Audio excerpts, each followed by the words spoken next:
Tendencias estamos leyendo y disfrutando del fascinante libro Everyday Millionaires de Chris Hogan, publicado en 2021. Aprendamos acerca de cómo la gente ordinaria construye riqueza extraordinaria y apliquemos principios valiosos para alcanzarlo.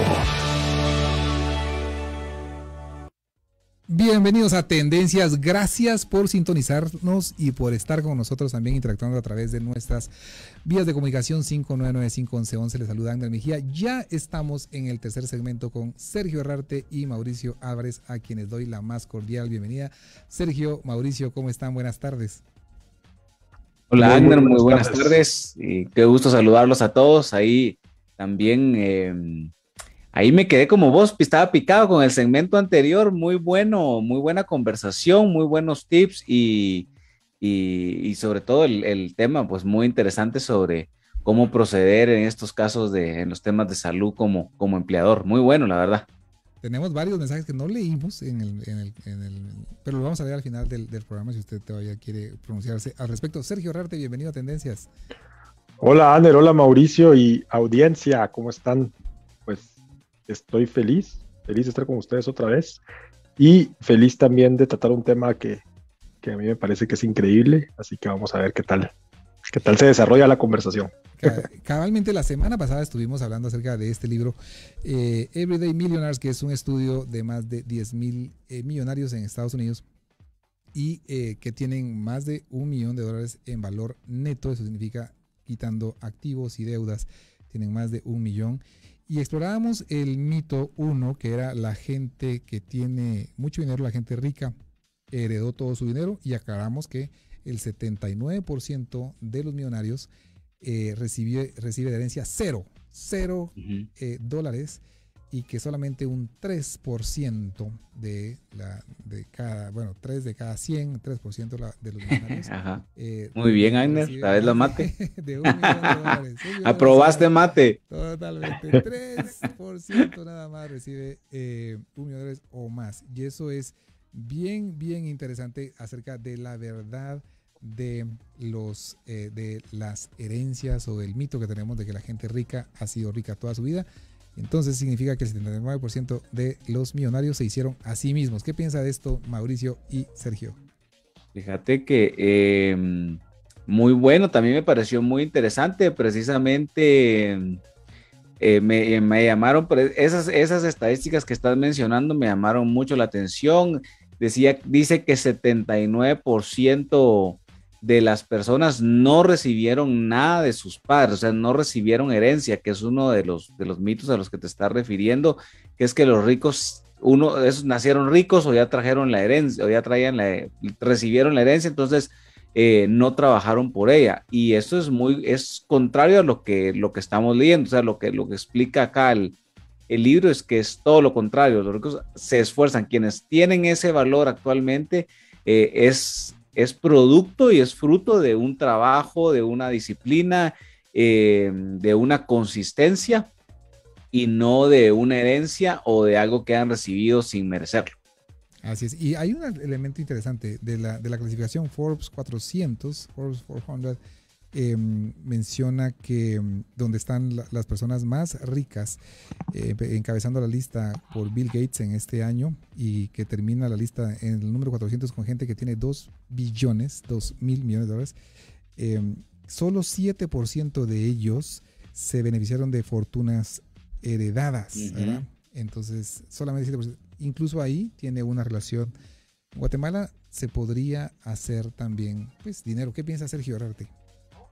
Sí, yo pienso que el libro nos saca de varios mitos. El primero es que es esto que constantemente nos dice la sociedad, constantemente nos dicen los medios de comunicación, que el hacer dinero es una cuestión opulenta y una cuestión que generalmente viene de herencias, de estas películas donde el abuelo tenía esta mansión y los Bruce Wayne de nuestra época son los que pueden tener dinero. Es falso. Y nos habla de, como decía Mauricio, de que la fórmula que nos empieza a dar el libro va ligado a la palabra diligencia. Y cómo estas personas son diligentes en la forma de hacer su dinero. Pero más allá de dinero, a mí me gusta mucho una palabra que existe en inglés y yo pienso que en español nos cuesta un poco decir, no la encontramos, tal vez ustedes me ayudan. El libro hace una diferencia y dice, miren, yo no le estoy diciendo que se haga rico, yo le estoy diciendo que haga riqueza, diría yo, que es la diferencia. Entonces, por eso es que el libro, a mí me gusta la definición que usa del valor neto, porque nos pone en contexto.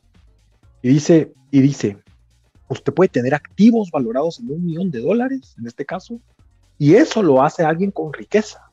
Y eso para mí es muy importante porque eso hace la diferencia del mundo, como vamos a ver en el libro, y al mismo tiempo nos ayuda a valorar lo que tenemos, que creo que es algo que podemos ir abordando. Pero lo que quiero decir, y para volver al tema, es, a mí me rompió un paradigma muy grande, que es la gente con dinero nace con dinero.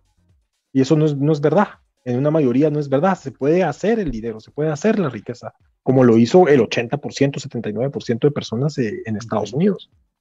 Así es. Entonces, el ambiente en Estados Unidos, sin duda, es bien distinto al nuestro. Pero vos dijiste una palabra clave, Sergio, y hablando acerca de prosperidad, no simplemente acumular dinero, sino también qué es prosperidad. Hablamos de ser pleno en todas las áreas de su vida, pero una estadística interesante de este capítulo que estamos hablándole es que el 79% de los millonarios no recibieron herencia y que la mayoría entonces se hicieron a sí mismos personas con abundancia.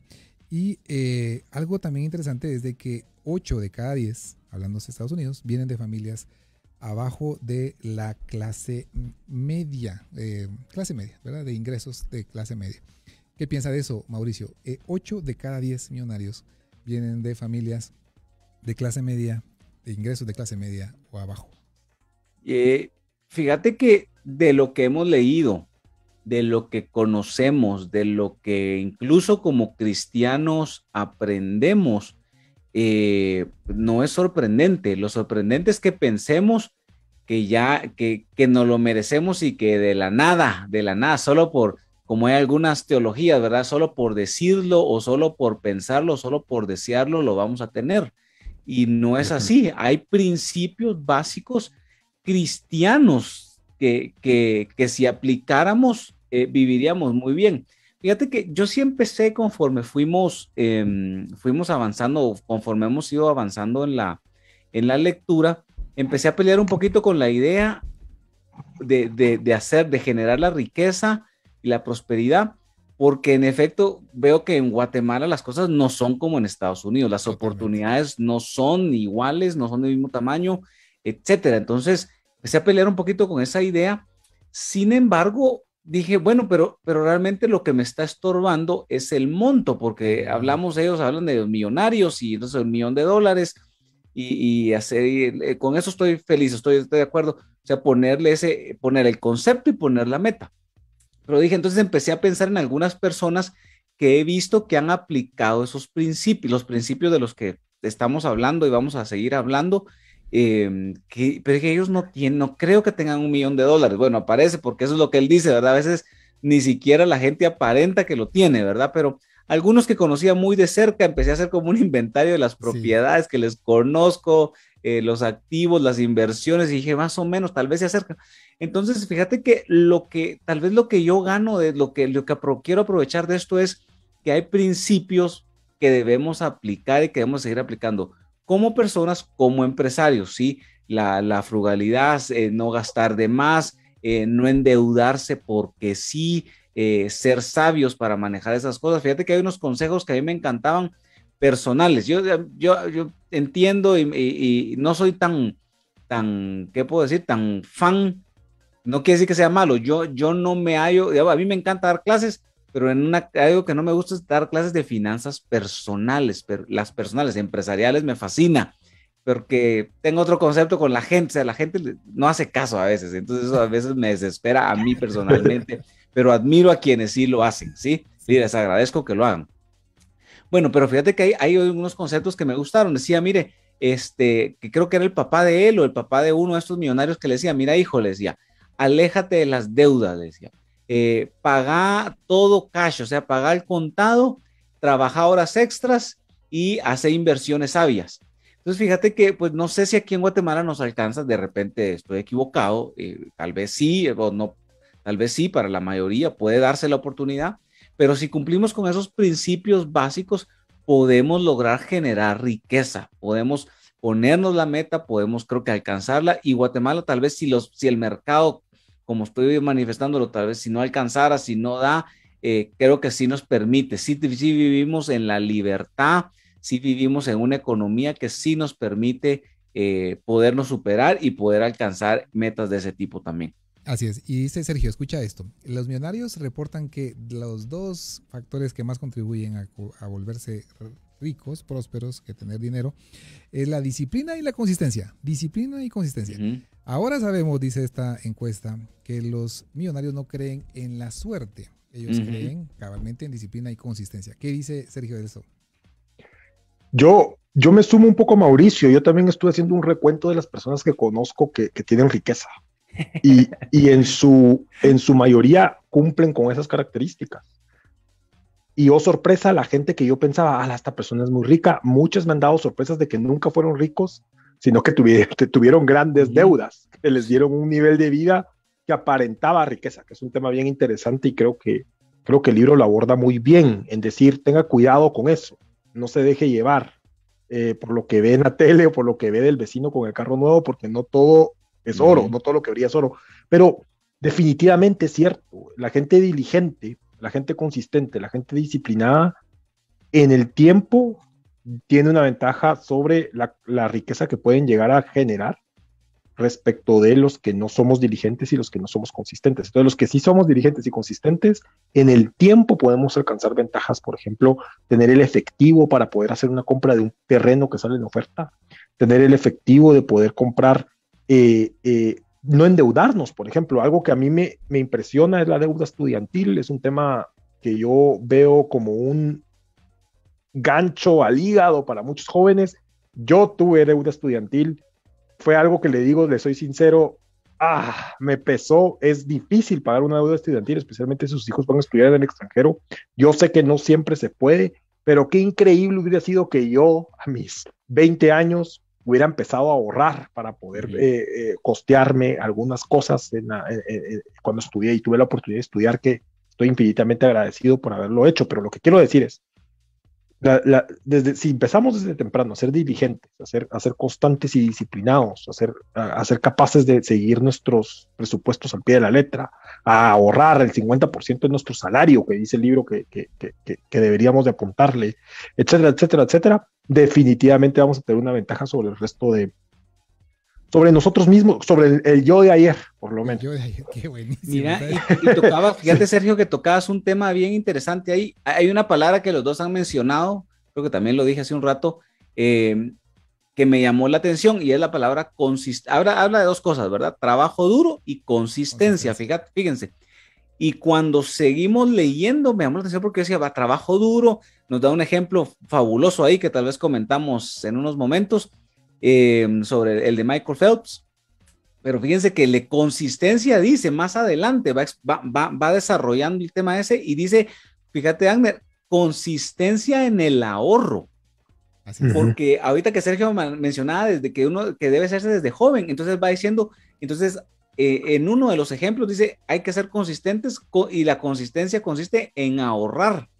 Entonces, fíjate que es un principio que desde joven, si con esa visión, con esa meta, no es para hacerse, fíjense que incluso el libro, lo que estamos hablando, no es para aconsejar a los jóvenes o los que están ahorita empezando sus carreras, para que se vuelvan millonarios dentro de 3, 4, 5 años. Es para que tengan una meta de largo plazo y ellos puedan no solo tener un buen final de su carrera, una buena jubilación, sino también serlo quienes cambien la dirección en su familia en algunos casos, y sean ellos los que en el futuro puedan heredarle a las futuras generaciones.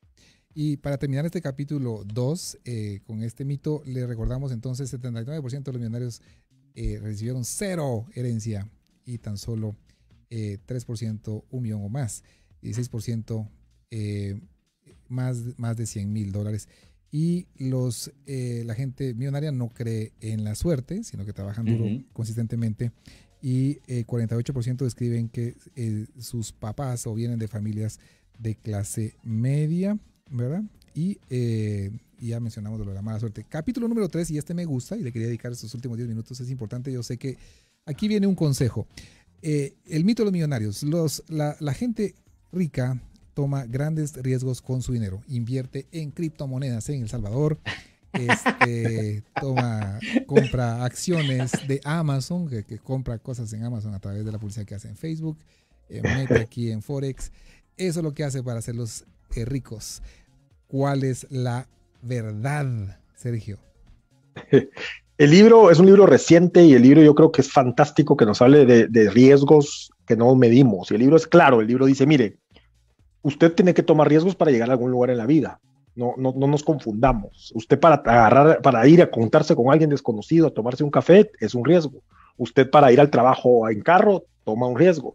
Pero los millonarios, la gente que genera riqueza, tiene la capacidad de poder medir el riesgo, es decir, nunca toman riesgos desmesurados. Entonces no creen en las fórmulas mágicas para hacerse ricos. Optan por la vieja confiable, por la fórmula que funciona. Optan por ahorro, disciplina, consistencia, alejarme de las deudas, mantenerme cerca del ahorro, y así el interés compuesto les va generando riqueza, que es algo que creo que podemos hablar más adelante. Pero el libro, como es reciente, habla de las criptomonedas y es algo que lo hemos dicho al aire. Personalmente creo que hay que tener mucho cuidado con el tema de las criptomonedas. El libro dice algo que es muy cierto, déjeme decírselo de nuevo, yo soy de la opinión personal, no se sabe, la historia de las criptomonedas es una historia que no se sabe quién hizo la criptomoneda. Por ahí un cripto fanático me puede decir, ¿cómo no? ¿Cómo vas a decir eso? No se sabe. Si usted me dice que sí se sabe, vamos a tener una buena discusión y podemos hablar horas, pero por regla general no se sabe quién hizo la criptomoneda. No es un producto que esté fundamentado en la generación de dinero como lo conocemos normalmente. Entonces es un producto que esta gente, la gente que se ha hecho rica, la gente que ha generado riqueza, le tiene un poco se aleja un poco de ese tipo de inversiones. Warren Buffett, el inversionista de valor por excelencia, le llama veneno de rata a la criptomoneda. Dice, aléjese de ahí, sálgase de ahí, no, es veneno para ratas, váyase de ahí. Entonces, yo entiendo que el frenesí actual nos lleva a querer buscar fórmulas que nos pueden hacer ricos en el corto plazo. Está pasando. Hay gente que se está haciendo rico con criptomonedas, pero el libro dice, tenga mucho cuidado, la mayoría de millonarios en el mundo no se hace rico así. Se hace rico a los 49 años, dice el libro, ¿no? Tardan más o menos 20, 30 años en lograr $1 millón, que es algo que Mauricio decía. El objetivo debe de ser dejar herencia y hacerlo diligentemente, con cuidado, dice el libro. ¿Por qué? Porque es la fórmula que funciona, es la fórmula que le ha funcionado a la mayoría de gente. Entonces, a mí me parece muy bueno el comentario. Me parece muy bien el comentario y también habla del single stock. ¿Qué son los single stocks, Mauricio, que no lo recomienda tampoco? Mira, es una inversión similar a las criptomonedas, son acciones de una sola empresa. Es que vean, voy a poner voy a ampliar el contexto de lo que Sergio nos decía. En el tema de inversiones hay dos extremos, ¿sí? Hay un extremo donde el riesgo es muy bajo y la recompensa, el pago por tomar ese riesgo en esa inversión es muy bajo porque es muy seguro, ¿sí? Y luego está el caso de las criptomonedas, que es el ejemplo más claro e ilustrativo, donde es tan volátil que el riesgo es muy alto, pero la recompensa puede ser muy alta también. Lo que el libro nos aconseja es mire, los millonarios, nuestro estudio dice que ellos se mantuvieron alejados de esos dos extremos. Entonces buscan un término medio, el single stock, es decir, como ahorita el Bitcoin, es decir, voy y busco una empresa, no sé, una empresa que haga apps, ¿verdad? Y aplicaciones, y diga, voy a comprar voy a meter todos mis ahorros en esa empresa, y entonces mi éxito va a depender de que esa empresa crezca o no crezca. Entonces, ese es el riesgo que estoy tomando. Ellos no aconsejan eso, sino ellos aconsejan y en el libro está escrito también una regla muy clásica que muchos conocemos, la mayoría, que dice no ponga sus huevos en una sola canasta, sino si tiene 10 huevos, no los ponga en una canasta, sino ponga sus huevos en 10 canastas, o sea, un huevo por canasta. Si uno falla, tiene 9 en qué recaer, ¿sí? Entonces, a eso se refiere, son acciones, ¿verdad? El single stock, y el riesgo es tomarlo cuando estamos hablando de una sola empresa. Y una cuestión más, entonces, ¿en qué invierto? Por el amor de Jesús, ¿en qué debo de invertir? Deme en las 3 líneas en las que yo debiera de invertir, Sergio. ¿Cuál es la primera? Mire, el mundo de la bolsa de valores es un mundo interesante. Yo le recomiendo que no lo echen saco roto. Es una herramienta positiva para la generación de riqueza y el ahorro. O sea, sí hay oportunidad. Mi recomendación sería, si le interesa, edúquese. Edúquese al respecto. ¿Dónde me educo? Porque hay un montón de gurús de las bolsas de valores. Yo la página que uso por excelencia se llama TD Ameritrade. Se la voy a compartir a Aner Mejía. La educación es gratuita. La página es de Charles Schwab. Es un broker totalmente regulado por el gobierno de Estados Unidos, pero usted puede aprender del tema. Pero yo le diría, si le interesa, cerrando ese tema, y tal vez invitamos a alguien que sea formal en el tema y que nos pueda ampliar, pero bueno, no pierdo más. Las cosas en las que debe invertir son las cosas que usted entienda, pienso yo, las cosas que usted sepa cómo funcionan, las cosas donde usted se sienta seguro, donde usted pueda dormir en paz, donde usted pueda levantarse en la mañana y decir, mi futuro, hay riesgo, pero está bien. Él da un ejemplo de una persona que invirtió todo su dinero en criptomoneda y que ya no puede dormir, por ejemplo, porque siente que lo pierde todo mañana. Entonces yo diría, las cosas donde usted tiene que invertir es donde usted conozca de qué están hablando. Donde si le mencionan algo, diga, ok, entiendo. No se meta, y esta es una recomendación que dan varios libros, a cosas que no entiende o entendamos, ¿verdad? Porque me incluyo. Entonces, yo le diría las 3 cosas donde tiene que invertir. La primera es la cosa que entienda, la segunda la que entienda y la tercera la que entienda, porque es lo único que le va a dar a usted una seguridad y paz en el largo plazo y definitivamente va a poder calcular mejor su riesgo. Esa sería mi humilde recomendación. Yo sé que Mauricio es mucho más veterano en el tema y también Aner, pero a mi corta edad y por lo que he leído, esa es mi recomendación. Óiganlo, pues. Una pregunta, Mauricio. ¿Cuál sería el equivalente, un 401k aquí en Guatemala? Claro. Que puedo conseguir en un banco. Mira, sí, me tocaste el punto que precisamente con el que empecé a pelear un poco en la diferencia entre Estados Unidos y Guatemala. Aquí no funciona igual, desafortunadamente. Aquí, mira, diciéndolo de una manera, perdónenme la expresión, o sea, de una forma muy vulgar, ese 401 que habla el libro en Estados Unidos es aquí como más o menos como tu pensión del IX, que en el retiro no se compara el retorno, ¿verdad? Entonces, si ustedes tienen oportunidad, nuestros amigos que nos escuchan tienen oportunidad, hay algunos en los bancos, hay algunos fondos de retiro que son bastante seguros, que tienen un mejor rendimiento que una cuenta de ahorro, por ejemplo, y ustedes pueden ir aportando y tener, digamos, una renta más alta, que es como más o menos explica el libro que estos millonarios fueron acumulando esa riqueza, o sea, hacían inversiones de ese tipo en fondos de retiros, en ese tipo de inversiones. Una que yo te diría, me atrevería a decir yo, que es un poquito jugar, porque no es tan sencillo jugar un poquito con el apalancamiento, diciéndolo muy elegantemente, pero al final es deuda, ¿verdad? Es, por ejemplo, los bienes raíces. Si ustedes ya tienen un ahorro, por ejemplo, y pueden invertirlo en un bien raíz que les rinda una renta y con esa renta se puede pagar la cuota. Entonces ya al final del tiempo, de aquí a 15 años, 20 años, si ustedes no pagaran ni una cuota por adelantado, ya podrían tener una renta que les dé también ese inmueble. Esa es una idea. O tierra, miren, fíjate que a mí lo que me ha llamado la atención de esto, y esto es lo que quisiera llamar a la reflexión a todos nuestros amigos que nos escuchan, es el tema de pensar en invertir desde joven en el largo plazo, de tener ese impacto. No sé si lo hablamos alguna vez aquí en la radio o con alguien lo hablé, pero me pongo a pensar cuántas veces en nuestras familias no hemos dicho, a mi abuelo le ofrecieron aquel terreno ese que está enfrente en la Roosevelt, o ese que está ahí en la zona 15 o en la colonia no sé qué, que ahora valen millones, o en la carretera El Salvador, que es tierra que ahora vale millones y que en ese tiempo a él se la dejaban como a 9 quetzales la vara. Y uno dice, si mi abuelo hubiera pensado en mí ahorita, ¿verdad? Bueno, pues nosotros hoy tenemos la oportunidad de ser ese futuro abuelo, ese futuro papá, ese futuro bisabuelo que puede dejar algo y empezar. No tiene que invertir, o sea, no es de buscar las inversiones, la tierra que ahorita es cara, pero sí es expandiendo y buscando para dónde va a crecer la ciudad, dónde hay centros urbanos del futuro, que es información que está más o menos en el aire. y lo que se puede averiguar, y entonces dónde puedo ir a invertir, y aunque no sea mucha plata ahorita, en 20 años, en 30 años, eso puede cambiar y realmente tener un rendimiento, incluso que obviamente me ayude a mí en mi retiro, pero es con esa mentalidad y no con la de quiero el rendimiento ya.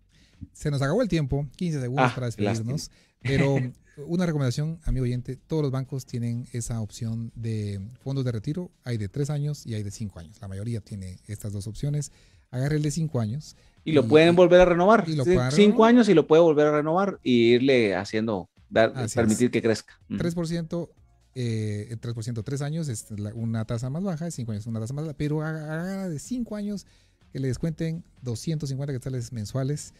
Y si agarra de 3 años puede ser 100, 200, 300, pero establezca un plan y agárrele el sabor a eso. Sergio Herrarte, muchísimas gracias por habernos acompañado. Gracias por tus consejos. ¿Algún mensaje final para la audiencia? Eso, el ahorro, y yo creo que el mensaje del libro que a mí más me gusta es, no hay nada mejor y no hay mejor objetivo que dejar herencia. Entonces pienso yo que ese es el objetivo y el mensaje del libro, dejemos una herencia, cambiemos el árbol genealógico de nuestra familia. Gracias. Así es. Mauricio Álvarez.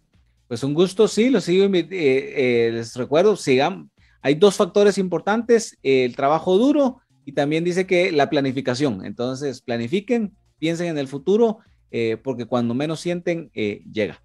Así es, y en nombre de todas las personas que hicimos posible este programa, agradecemos el favor de su atención. Lo esperamos la próxima semana en el programa número 603. Bendecimos su vida. Gracias a Dios por este día, gracias a Dios por este día lunes, y lo esperamos la próxima semana. Gracias. Hasta luego.